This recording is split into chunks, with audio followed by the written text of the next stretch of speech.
I love that new intro. Welcome everyone to our very first Getting Started with iQ4 webinar of the school year. It's our first smart webinar of the school year, and I'm so pumped to be here with you guys today. For those of you that don't know me, my name is Michelle or Mish, and I am newly, as of tomorrow, a learning and community designer at Smart Technologies. I've been here for a little over a year and a half, and I'm joined today by my new friend, Sophia. So I'm going to let you introduce yourself. Hi, everyone. I'm Sophia. I'm also a learning and community designer. I'm excited to be here to go over all the cool stuff iQ4 has to offer. Yeah.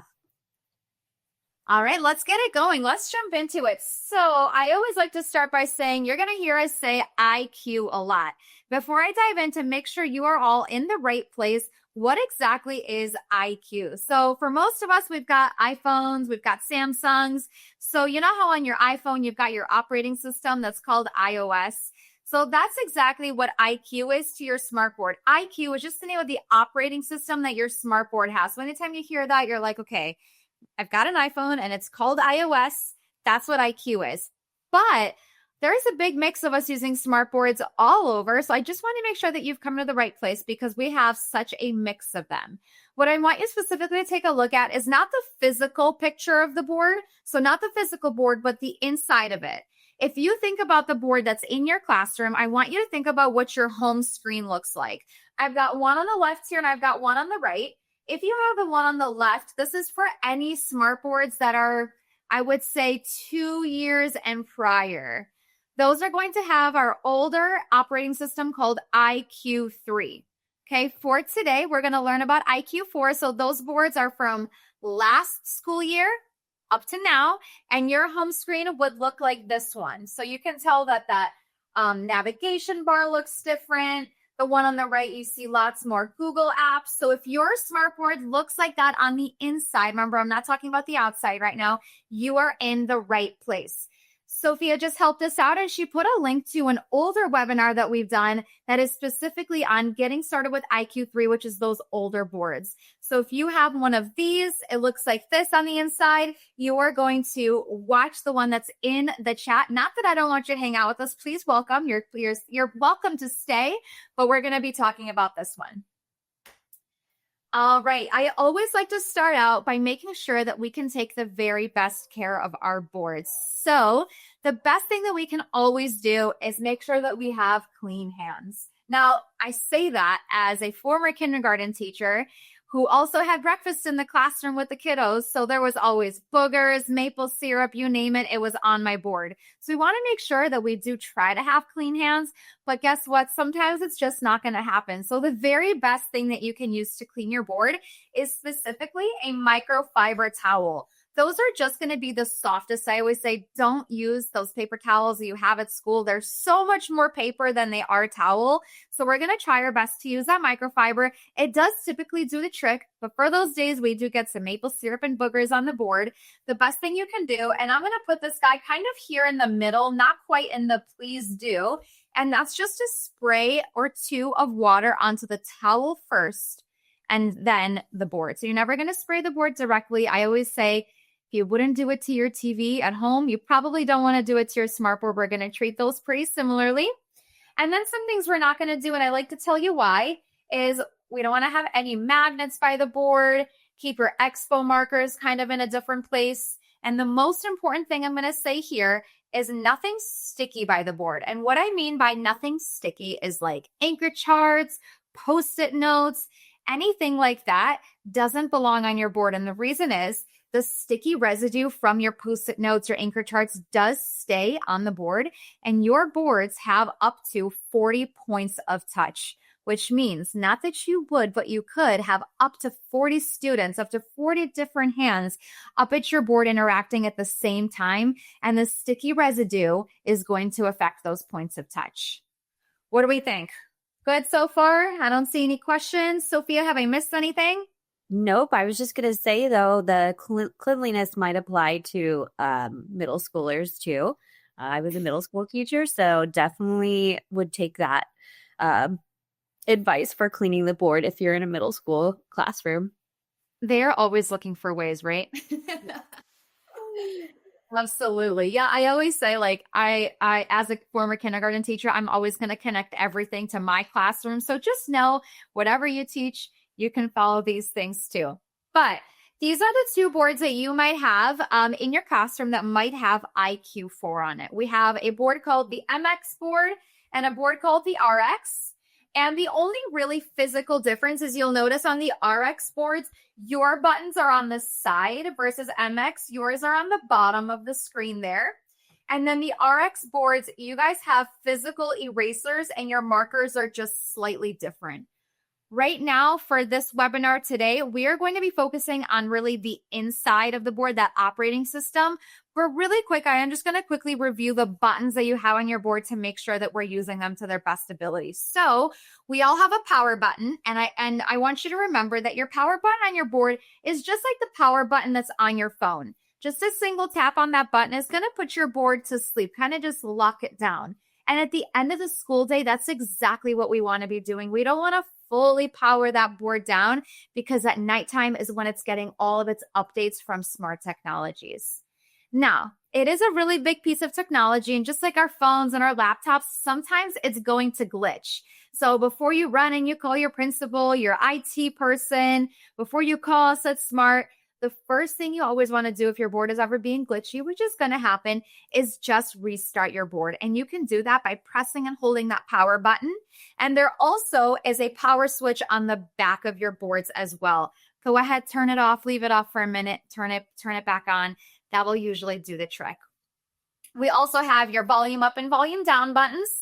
Those, we know what they do. The next one is a freeze screen button, and that looks like a pause button. Now, something that we're really going to focus on today is using the board as a standalone device. There's so many wonderful things that you can do on your board without needing your computer.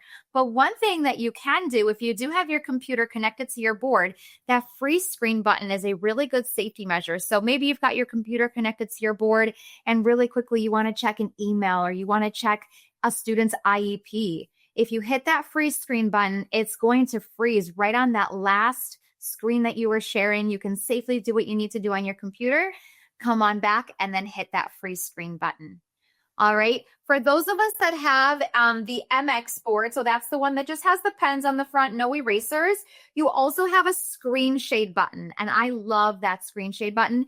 My friends with the RX board, you have that button too. It's just not physical on your board. It's going to be in a menu that I'll show you later on. But that screen shade is really great to use if, let's just say, you get all of your materials ready. I'm going to channel my middle school brain here. You have one period coming in, one period leaving. You want to get your materials ready, but you don't want them to come in and see what's on the screen yet. You can just drop that screen shade. It'll cover your screen. And then when you're ready, push that button again and it'll uncover your screen. Also really great if your students are getting distracted and you really quickly want all of that attention on you to be able to give those instructions. See, Sophia, I can channel middle school too. Yes, you're doing great. That's perfect explanation. Wonderful. And then for my friends at the MX, you've got your input select button. So if you've got anything plugged into your board, your document camera, anything like that, you'll find that there. For my RX friends, you have your mute button to mute your microphone. All right. So let's talk about the inside of the board. In just a few minutes, I'm going to leave all my little screenshots here. We're going to do everything live time on the board. But I really want to stress that one of the most important parts of your board is being able to sign into it. Just like you have your school district issued computers that you can sign into and you've got your files and all those things, you can treat your smartboard exactly that way. So I want you to think about, hey, if my iPad can do this, I can do it up on the board. Just like I have my files on my school district computer, I can get them up on my smartboard too. So on your navigation bar, I've got like a big little image blown up here. The button that's all the way to the right, that's your sign in button. And there are 3 ways to sign into your board. If you click that button, you'll get this little menu come up that I have in the bottom here. You can scan that QR code if you want to sign in on your phone. It's a little easier to type on there. If for some reason that QR code isn't working, there's also a URL that you can type into the browser on your phone or your computer. And then also there's just a button that says sign in and then you can tap right up on your screen. When you do tap on that button, it's going to give you an option for both Google and Microsoft. So whatever your school district uses, that's how you're going to sign in. So you'll sign in using your school district credentials. You'll follow the prompts there, set up your profile, and you're good to go. Once you do sign into a board for the first time, you also have, and we're not going to dive too deep into this during our webinar today, each board does come with an NFC card. It looks like a little credit card. And then once you sign into the board, you can set that card up to be able to tap to sign into your board, which is really wonderful, especially for middle school and high school teachers that are rotating classrooms. You can really quickly tap. You're going to select a 4-digit PIN. It's like using a debit card. Tap, put in your PIN, and you're signed into the board. All right. Sophia, have I missed anything? How we doing? Good. The options to sign in, there is a resource, and I'll drop the link in for sign in help. So just to mirror what you said, I can drop that in the chat. I love that. Thanks for sharing that, Sophia. There are quite a few different ways that you can, and we're going to share at the end of the webinar as well, that you can stay tuned with all of our resources, both virtually. We'll share some contact information. So lots of things to come as well. All right, so here is when I am going to go to my home screen, and we're going to do some things live time. So you'll notice if I click on my little sign in button, it says my name has my picture because I am signed in. So right now my board is set to be with my profile. All right, so the next button next to my sign in button, you've got a little toolbox there. And you've got some really fun little widgets that we're going to dive into towards the end of our webinar today, because I like to use them to create different activities for my students in conjunction with my whiteboard. But down here, you have a few more options. For those of you that have that RX board, you've got your screen shade button right there on the screen as well. And then if any of you have a stand, you can do a few different things here. You can take a screen capture. We're not going to dive too much into those, but I just wanted you to be aware that those buttons were there. Just like the physical input button on the board, you also have an input select right from your toolbar there, your navigation bar. So if you had anything plugged in like a document camera, your computer, anything of that sort, that is where you'd be able to find it. Your next button with the 9 dots, some folks like to call that button the waffle, especially for Google users. That's what most of us refer to. That is where all of your apps are. So with this board, you do have access to the Google Play Store if your school district has not blocked it. I know that some school districts are able to submit a request if you need certain apps, but this is where you would find the apps that come with your board, or apps that your district has already deployed to them, or anything that you were able to get on your own as well. All right, I'm going to skip over to the button that is the Google Chrome icon. I think most of us are familiar with it. And I'm just going to open it up here. And I'm actually just going to go to Nat Geographic Kids. That was one of my favorite websites that I used with my students. And earlier, remember I said that if you can do it on your iPad, you can do it on the smartboard. So Sophia, what were some websites that you used with your students in the classroom? You know, I used PBS Learning quite a bit. I loved showing their videos, and they had cool simulations. So PBS Learning was definitely on my bookmark bar. I love that. There's so many different websites that we use in a day. I use National Geographic a lot. So if you use PBS, anything that you might need, you're able to pull up. This is Google Chrome, so treat it just like you would the browser on your laptop, on your phone, on your iPad. So from here, all I've done is I typed in Nat Geo Kids. And from here, maybe I'm looking to learn with my students today about animals. And we're going to go to mammals. And from here, we're going to do elephants. I love learning about elephants. So you'll notice it was very easy for me to just come up, type in my website, and I was good to go. Just a quick little call out. This is kind of circling back to just general safety, care, and usage of the board. If you can't tell on camera, I use my knuckles on the board, and that is because I've got some long nails. And this is something I always like to kind of tell everyone is if you're ever using the board and weird things are happening, I always say check if you've got loose sleeves, you've got dangly bracelets, if you've got long nails like myself. I can't erase with my left hand because of rings. So if you ever see weird things happening, just kind of check your surroundings and see if maybe it's the way that you're touching the board as well. But now that I'm here in the browser, I've pulled up this article on elephants. And I'm just going to pick up my pen here, and maybe we were trying to figure out what they eat. And then over here, maybe I found a really interesting fact. And Sophia, what did you notice when I was ready to write? Did I have to do anything? Nope, you just put the pen up there and went. Yeah. That's it. I didn't have to tell the board, hey, I'm ready to write. And guess what? The same goes for if maybe I wanted to erase something. I don't have to tell the board, hey, I'm ready to erase. I'm just going to get my palm and I'm going to start erasing. So very easy. I didn't have to tell the board anything. I just went and I was up and on my way. Now, when I did start writing, you'll notice that I had a little toolbar that came up on the bottom of my screen. Anytime you see these 6 little dots, that's indicating to you that you're able to move that toolbar. So wherever it is that I'm standing, I'm short, I'm tall, maybe it was blocking my text, I can move it around. From here, I can change the thickness of my pen. I can change the color. For those of you that do have an RX board, your pens have a button on them, so you're able to change that color right on your pen. And then from here, once I'm done taking my notes, maybe I pulled up my digital math curriculum. What I can do from here is actually save this page, and it's going to save it as an image that I can visit back with my students later on. So I can hit that button here and it'll give me some different options to share it out that way.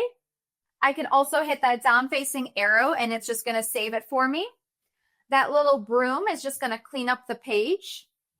And then one other option is if I just hit that X, it's actually going to also remind me, hey, do you want to save this? And it'll do the same as that down facing arrow, or it'll hit that X and it'll hit don't save and it'll just clean the screen for me. One last call out here is you'll notice that when I was writing, it's just an overlay. So if I start to scroll, you'll notice that it's not sticking to exactly where it was on the page. I'm just writing over what I was doing there. So once I'm done, I can use my hand or I can just close it out from there. Or again, I can save it if we took some really good notes that we'd like to revisit later. Now, this is just one of my little tips and tricks. I always like to make sure everyone knows this. Let's just say with my students, we're going to be doing a full unit on elephants. And every single day, I know that I'm specifically going to need this web page. Just a little time-saving hack for you, what you can do. I'm going to scroll to get my Google Chrome toolbar back up here, is I'm going to hit my 3 dots in the top right corner. And then I'm going to scroll down to the end and I see here, where did it go? Add to home screen. From here, I can rename this shortcut if I need to, but I wanted to say African elephant, so I know exactly what it is. I'll hit add. It's going to show me that it's going to make a little 1x1 widget on my screen. And I'm going to hit add to home screen. And now if I go back to home, there it is. And just like on my phone, I can press and hold it. I can move it around, customize my home screen as I need. But now what'll happen is maybe I come back in tomorrow. I can just click on there and it brings me to the exact web page that I need. Not something everyone needs, but that's just a little hack that I always like to share. As it pertains to the browser, Sophia, anything else? No, but I love that hack because we spend so much time like searching for what we need and just having it right there. You walk right up, you just click on the tile and it's there. It's so cool. So thank you for sharing that hack. I didn't know that. I always think like you said you taught middle school, I taught kindergarten. I think for both of us the supplies, but as soon as we turn our back, if it's more than a split second, we've already lost the students, right? So imagine standing up there every day, typing in all those websites if they got closed down. This is also just so good for classroom management. They don't have to stand there and type out Nat Geo Kids and then find the exact article. I'm not turning my back to my students if I don't have to, right? Yes, absolutely. All right. From here, I would say a lot of us also probably use YouTube in the classroom, whether it's for timers, background music, whatever it is that we're doing, multitasking. One thing that you can now do with these boards is you actually have a YouTube app, and I'm going to show you another one of my favorite little hacks here. I'm going to go to my Google folder on my home screen, scroll over, and I will find my YouTube app. And if I click on there, what's going to happen is it's going to load. And then from here, I would search up a video that I really needed, background music, a timer, and I'm going to click on lo-fi because that was something I used a lot with my students. And from here, I'm going to make sure that video is playing. I'm going to skip my ads, and then I'm going to go into full screen. Here's my little hack. So I'm in the YouTube app. My video is playing. My video is full screen, and I'm going to hit my home button. And now I've made a tiny little picture in the bottom right corner that has YouTube playing there. So this is floating. I can move it all around my screen. Maybe I wanted to go back in the browser. Maybe perhaps I had a word problem that they were working on a website and then I had a little timer here for them. That is a little YouTube picture in picture that can float over my screen. I'm going to take a quick pause because I see a question. When you draw a line, it is over when you move the page. So what if I want the line to move with the page? Is that possible? That's a great question. So what I was showing you there was just what's happening in the browser. So anytime you're inking and I'm going to say on versus in, on the browser, it's just going to be an overlay. So I can scroll like this, and then as soon as I start to write, just like you mentioned, it's going to just be an overlay, which I have to close. There are other options that we can share out with our resources. Sophia, perhaps maybe you can share a link to using Smart Ink. That might be helpful. Definitely. Perfect. Thank you. All right. Once I am done with my YouTube video here, what I can do is pick it up, move it all around. I might come over here and I can drag it into that little X that comes up. And we got rid of that picture in picture. So that's just another one of my little hacks, just to make sure that you all know that you can make YouTube float like that. All right, pulse check. I think we're good so far. I'm going to hop into the whiteboard because I think that's where a lot of the fun stuff is. All right. So back on my navigation bar, I'm going to go all the way over to the left here. And I've got this blue icon that is like a little white square with a pencil in it. I'm going to click on there and that opens up my whiteboard. And what I'm actually going to do really quick is start a new whiteboard file for us. So if you've been using your smartboard, by the way, since last school year, we have had so many new updates in the whiteboard. So make sure you pay attention because even if you've been using this for some time, there are some brand new updates. First and foremost, just like I mentioned in the browser, anytime you see these 6 dots right here, that is indicating that you can move that toolbar. So you can move it to wherever it is that you're standing. And one of those new updates for those of us that got the boards last year is now what you can do is shoot it over to the side. We had lots of requests last year of, hey, I don't really want it on the bottom. I want it off to the side. We have a really wonderful form that you can submit for user voice. Our product team does love to hear from educators that are in the classroom using the product. And that was a really requested, a very highly requested feature that we got. And so now you're able to move that toolbar. So I'm going to move it back down here. We're going to move our way through that bar. So first you've got your file folder here, and that is where you can open up a file or start a new one. And then you have all of your different pens. If you've been using your board since last year, there are quite a few new pens in here. So you've got your regular pen. You can change the color. You can change the thickness. So I might come out here and say hello. That's my regular pen. We also have a highlighter. So if I needed to highlight anything, that gives me my iridescent layer. We've got some of our new pens. You've got a paintbrush. You might not be able to tell from the screen here, but it does look different, I promise. You've got a crayon. So I'm just going to keep writing the word hello, keep it nice and simple. That one does have that like granular look. I, again, don't think you can tell here, but in person, it does look quite different. You've got your calligraphy as well. That one should look different for you there, but you can tell that it's a little sharper. And then one of my personal favorites here that's new is this one. And this, I'm not going to tell you what it is yet, is really good if you want to make sure that your students are paying attention, if I can spell the word attention. So that is our disappearing ink. Last but not least in here, you do have one that has an uppercase and lowercase a in it. And that is your write to text pen. So I'm going to come over here and I'm going to write the word hello again. And I'm just going to give it a quick little second here. What's going to happen is it'll type that word for me. So if you've got chicken scratch handwriting like I do, that's a really good one. What do you think, Sophia? No, I was going to say that if you have handwriting that might not be the best, well, your students have no excuse not to be able to read what you have on the board. Exactly. Now, this is another fun fact, and I'm going to try so hard not to give you my kindergarten example, but what you can do is come out and you can draw a heart. It will turn it into a little emoji for you. And you can also, I'm going to come over here. I'm going to draw a circle with a smiley in it. Oh, it didn't make it smiley, but it does turn it into that for you. But when it does, if it didn't recognize the exact one that you wanted, you can actually click on it, hit that down arrow, and it does give you some other options to change it to. I like the little cheeky smiley one. And then, sorry, Sophia, I'm going to give my kinder example. We use lots of manipulatives in elementary school. I'm going to click on it here, and there's a really cool button that says Infinite Cloner. And if I click on that, I now have an infinite amount of these to use as manipulatives. Or, Sophia, maybe you've got students coming into your middle school classroom and they're voting. That's a really good drag and drop activity that you can do. What else? Have I missed any other examples? I don't think so. I think those are the big ones. So yeah, the infinite cloner is great for drag and drop and sorting.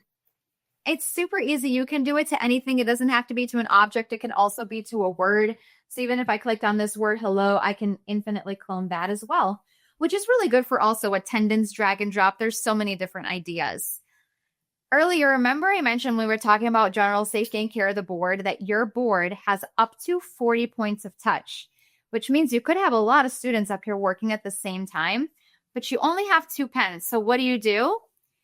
Back in your writing tools, you also have a little icon of a finger pointing up like this, and that turns your finger into a pen. So now I can come up here and I can scribble with my finger. So if I've got more than 2 students up here interacting, they can do that. Just remember, when you're done using that finger inking, you want to make sure that you turn it off. All right. Perfect. Next, you've got a little dotted square there, and that is your selector tool. So you'll see that it's blue now because I've clicked on it. And now what I can do is come out onto my screen and drag my finger across and look for that arrow. And from here, I can copy those things, duplicate them, delete them, group them together. But that's a really quick way. Oops, and I hit duplicate instead of delete because I was multitasking and my brain did not like that. Let's delete it. And from here, I was able to get rid of all those things at the same time, except you'll notice that these 2 here did not delete. And the reason is I've set those to be infinitely cloned. So I would just have to click on it, click on that arrow and select disable infinite cloner. And then I would be able to come back and delete it. What do we think? I love that. And I was also thinking, like, if you wanted to do a quick activity when students walk in, if you have enough emojis or words infinitely cloned, each student can have their own to drag as they walk in, maybe how they're feeling. So a social emotional learning check-in. That's a cool thing you can do with the infinite cloner. I feel like we should do some kind of little video on all the little ideas that we can do with infinitely cloning objects on here. All right. Next, you've got your image search. And from here, you can click on here and you can start to search. So going back off of my elephants that I was doing on National Geographic Kids, I might come up here and search for elephants. You'll notice all I had to do was type. I have it set to be images. I can also toggle it to be videos. Videos that you do search from within the whiteboard do come in ad free, which is really nice. And let's just say I like this picture here. Looks like Mama Bear there is doing some protecting. Anything I bring onto the screen, I always like to click and lock it in place because then my students can't really resize that picture, move it around. From here, now it's part of my screen. Maybe we're going to do some labeling. And that is part of my whiteboard file now. Oh, I still have my right to text on. So in case you couldn't read what I wrote, there you go.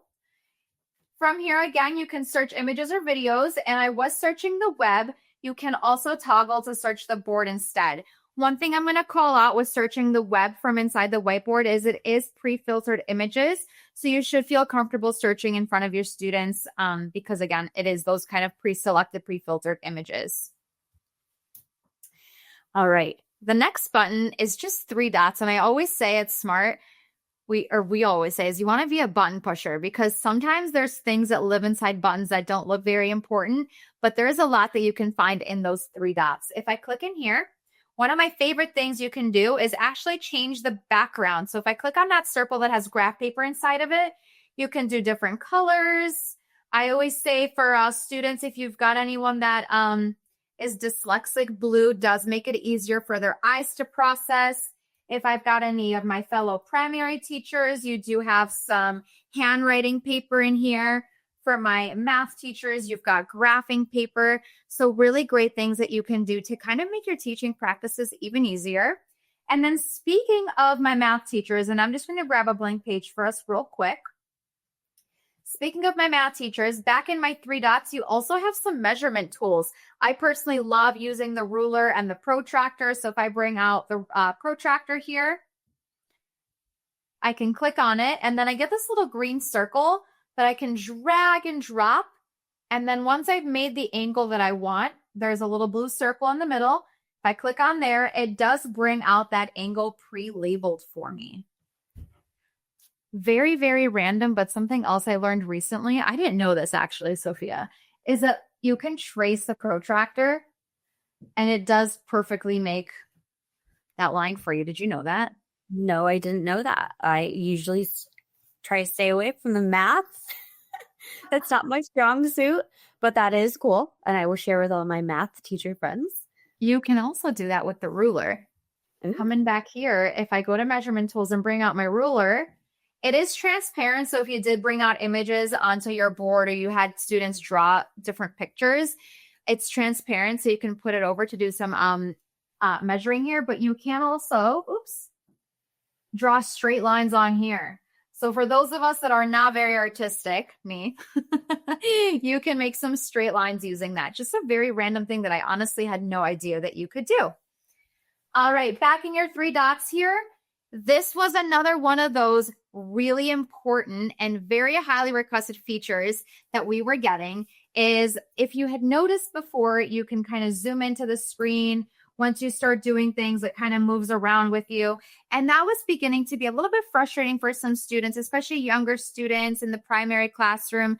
We were seeing this happen a lot in special education classrooms. So we really had this update that came as a request from educators with our students in mind. Is back in those 3 dots, there's now a new button that has a rectangle with a little lock icon on it. And now you'll notice when I click on it, I have this yellow border around the page and it says my Canvas position is locked, which means now if I have students come up here and they're having a hard time understanding that you're going to use like one finger at a time, they can't move or resize this page anymore. It's going to be locked, which is really great. I see a question in the chat. Yes. When creating an IQ on the board, the file will be on the board in my files, but can I relaunch it in sessions in IQ? If I'm understanding your question correctly, so because we're going to be signed into the board, it's going to be set to save to your own files. So when I'm done accessing this file here, I'm actually going to show you where I can go and find that exact file within my profile on the IQ on the board. Sophia, do you think I understood that question correctly? That's how I would answer it as well. Yeah, I think. Perfect. Susan, if you want to let us know. Yeah, Susan, stay tuned. If we didn't answer that correctly, let us know, but stay tuned. I will show you in just a couple minutes here where you can go and find that file within your profile. All right, I think this is where all the fun stuff is, y'all. So I'm going to move over all the way to the right side of my whiteboard toolbar here, and there is a plus button. And in here, we have what we call our ready-made resources. So from here, it opens up first to graphic organizers. Even for my PE teachers, my music teachers, there is some really good graphic organizers that you can use. But I'm going to pull up my brainstorming web here, and we're going to just keep going with our elephants. Now, as the teacher, I can stand up here and I can write as fast as I can, and you're going to continue to not be able to read my handwriting unless I have that feature on. Or remember that your board has so many different points of touch. You can have your students come up and write with you. Or for those of us that are in school districts that have one-to-one devices, there is something else really cool that you can do. And Sophia, I'm going to ask you to maybe do this with me in the background too, is there is an icon on my toolbar here that has 2 little people on it. I'm going to click on it, and there's a set of instructions there. Now, while you guys are following those instructions, you'll notice that I have a code under my name. So it says join Michelle Grinberg 181461 is my code. This is really important because I've signed into my board. My code is always the same, which makes it really, really easy for your students, especially for those of us that are in a primary classroom. We want to save all that time. Their devices will also remember. So tomorrow, if you came in and wanted to join my class again, it would just open up to Hello Smart and it would say, hey, do you want to rejoin Miss Grinberg's class? They wouldn't have to type in that code again. So I can see that Sophia has joined my lesson. She's she's waiting now for me to start. Anyone else that would like to join, all you would need to do is go to hellosmart.com, click join as guest, because just for today, you are my guest, and you put in my code. From here, I'm going to kind of do things a little backwards to show you, is I'm going to click on start session. So by just clicking on start session on your screen, once it's done loading, you can see my lesson on your screen, which is really great for any students that are sitting further back. Maybe it's easy for them to focus if they can have that right in front of them. And as I start to write, that should pop up on your screens as well. So elephants have trunks, but I want my students to participate with me. And especially when I'm thinking about Sophia's middle school students, sometimes getting them to raise their hands is like pulling teeth. Whether they're feeling shy, they're trying to look cool in front of their buddies, maybe they've just got an IEP, maybe they're learning English. Raising their hand is not for everyone. It's not where everyone is most comfortable. What we know as teachers that we want to give students a different entry point to participate. So what I'm going to do now is come back to that people icon there, and I'm going to click on convert this page to an activity. And I have an option that says whole class whiteboard. For any of us that like to use Jamboard before it got discontinued, this is kind of like Jamboard-esque. I'm going to click on here. And you'll now notice that you have access to edit my page. So on the left side of your screen, you should have some options to write or to type. If you don't see those options and you see 3 dots, you can click on those 3 dots and then you'll see a little pen icon. You'll see the letter A, and then you can click on the screen and a text box will appear. So I'm going to give my 3 students that logged in a chance to just quickly edit my page here. And there was a good question in the chat while I'm giving you guys a moment. Susan asked, when the board is locked, can you finger, ink, and move objects? Yes. So a moment ago when I was in here in those 3 dots and I clicked on that canvas lock, what it's doing is it's locking the position of the page so that the page can't be moved around, but inside everything is still very much interactive. That's a great question, Susan. So I can see here that I've got some students working with me. Looks like someone wrote they love peanuts. I have a student that's kind of doing some writing over here. And now maybe what I'd like to do is make sure that my students are with me. Maybe I have another set of instructions. On the top right of my screen, what I can do is toggle where it says everyone can edit. And now on your screen, you'll notice that you can see it, but you can't touch it. So I have that attention back on me. Sophia, how's it going, friend? Good. I really like that you can prevent them from editing, because you have the ones who will continue to edit it when we just really have to move on. So it does keep the lesson flow at the pace that you want it to be. And I also like that you are going to set that rule for each single page, because we've all had that group of students where we really need to give them the instructions like 100 times before we give them the ability to participate. So if I were to start another page now, I'd have to make that one into a whole class whiteboard again. I happen to really like that because it really gives me the opportunity to have their attention before I release them to do an activity. Now, this was a fun one, but now I'm going to come back to my ready-made resources, and you also have some manipulatives on here, which these are all pre-made infinitely cloned objects. So there's a few different ones for math, for literacy. I'm going to click on making words, and you'll notice that these are all infinitely cloned objects, easy for you to access. Now, for my primary teachers, I highly encourage you to use this board as a center. I'm not going to do this on a webinar. I don't think you'll be able to tell, but if you ever come across anyone from SMART at a conference or a trade show, we like to punch these boards in front of everyone because we want to really show you that these boards are durable, and we want you to have your students interacting with them, doing centers with them. So this is a really great way that you can do that. So earlier on our actual SMART board toolbar, Remember this toolbox here? There were some widgets I said I was going to come back to, and one of them is a spinner. Now it's going to open probably to one that I've created before for a history class. I did do that. I'm going to click on settings here, click on lists, and I'm actually going to create a new one. This is a really great thing that you can do. I can, with this center, create one with letter digraphs, word families. Sophia, anything that you can come up with to use a spinner for upper grades while I do this here? I think maybe like choosing names, I think would be a reason I would use it. Yeah, absolutely. So you can make sure that you're always choosing different students. Yep. Or, in my class, they were always like, Miss Grinberg, you always pick the same one. And I'm like, no, I didn't, but that's what you think. But I'm not gonna play that game with you. So it's a really good way to make sure that we give every student a chance. And it's a really nice way to do that. So I'm not going to spend too much time here creating this. I'm going to just make one more word family. I'll put in ox. And so now, let me close this out. We're good. Now my students can come up here, hit that spinner. We roll the word family at. And so now my students can come up here and they can treat this like a center here. See, this is where you might want to move your toolbar away so you can see all the letters. And I built the word bat. Again, anytime that you see those 6 dots, that's indicating to you that you can move this around.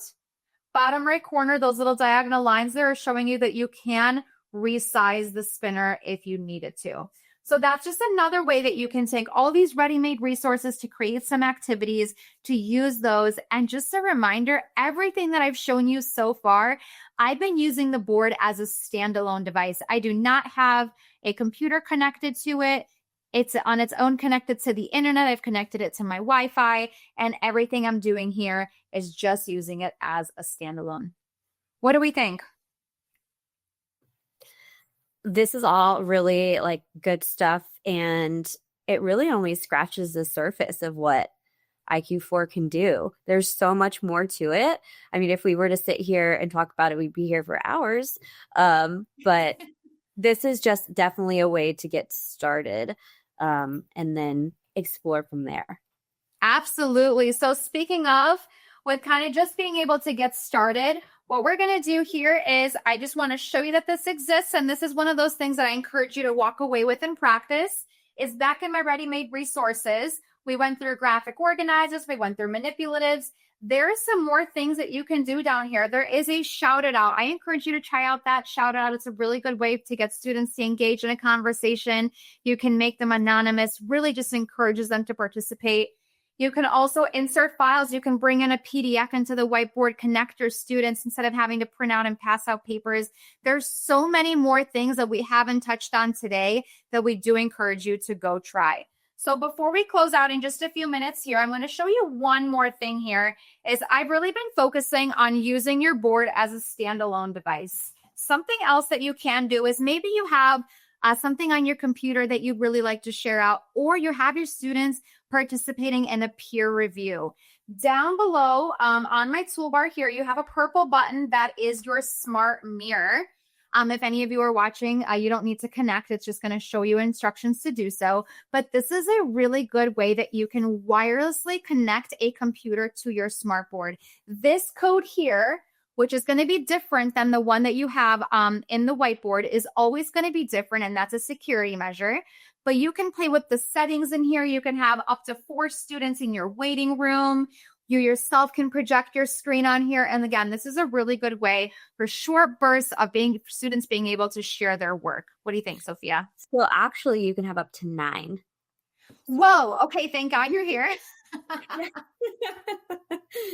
Yes. So just you can have up to 9 students. There are a lot of different settings. You can change the moderator mode.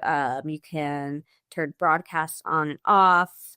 It's really, there's a lot of things to play around with in Smart Mirror, but it's really great to get the whatever you want to show to student devices, especially if you're one-to-one county, or if students might be sharing projects. That's a great tool to use for that. Awesome. Thanks, Sophia. And I just realized I didn't come back to Susan's question. So I'm really quickly going to answer that. And then we're going to share the millions of resources that have been created, many of them by Sophia. So for Miss Susan and for everyone else here, on my toolbar, I do have a file folder button here. So mine might look a little bit different than yours, but I do have my Google Drive connected here. So I can have my Google Drive right up on my screen. I personally use Lumio, so my Lumio shows up here. I am able also to click on my files, and that is where, Susan, on where all of those whiteboard files are going to be found. And just another little fun fact is what you can do is you can actually select, press and hold, release, and then what I'm going to do is drag and drop. You can also add it to the public files folder. And what that'll do is if you have a sub coming in for the day, they can use that file without having to sign into your board, which is a really fun little hack. All right. I think we've told them so many things today, Sophia. What do you think? Yep. I think any more would be a little overwhelming, but it's really exciting, all the things that it can do. All right, so here we go. As I'm going to share these things, I'm going to have Sophia share links for everyone in the chat. And I'm going to start on the right side of the screen here. So no matter what kind of learner you are, we've been together for 45 minutes and there's still so many awesome things, but I also want to make sure that everyone has the ability to take a step back and practice all these things. So on the right side, we do have something called the Academy, which Sophia has been working on so hard. And that's the new team that I'm going to be on, supporting Sophia working on our Academy. And that is going to be self-paced, self-guided, simulated screen for you to practice using your smartboard. And those are going to be unique to the exact smartboard that you have. So whether you've got that MX, you've got that RX, you have an older board, those are all going to be there for you. Webinars, we typically have a few a month. We are currently in the process of planning the webinars for the rest of the school year. So if you click on that webinars tab there, that is going to take you over to all the things that you might need, and also all of our previously recorded webinars. And then for anyone that's really just getting started, we also have a YouTube channel, and that has a variety of like 2 to 3 minute clips of how do I sign into the board? How do I access the whiteboard? Really simple tips and tricks for you to know on there. And this recording is going to be housed there as well. The last thing I'm going to show you here is our global community. We have folks all over the world using smart boards, and this is a really great place to go to stay in the know. Like I said, there were so many new updates that happened. That's where we announce those, where teachers ask questions and share different materials that they've created. We have exclusive webinars that are just for our ambassadors. And also we love to hang out with you guys when we see you at conferences, whether that's at BET in London, at ISTE. Where is ISTE this year? It was in San Antonio last year. It was in Denver the year before that. We love to see you guys in real life. And so make sure that you sign up to be an ambassador. It's just a really good place to feel really connected to the community.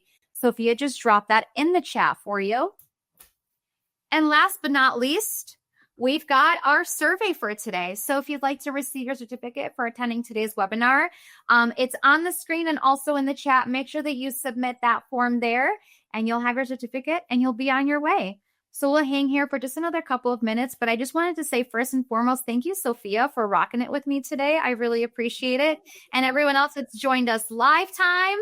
We've got Tisha behind the scenes. Thank you. And then everyone that's watching this recording, please know that you can always reach out to the Smart Team anytime you need anything.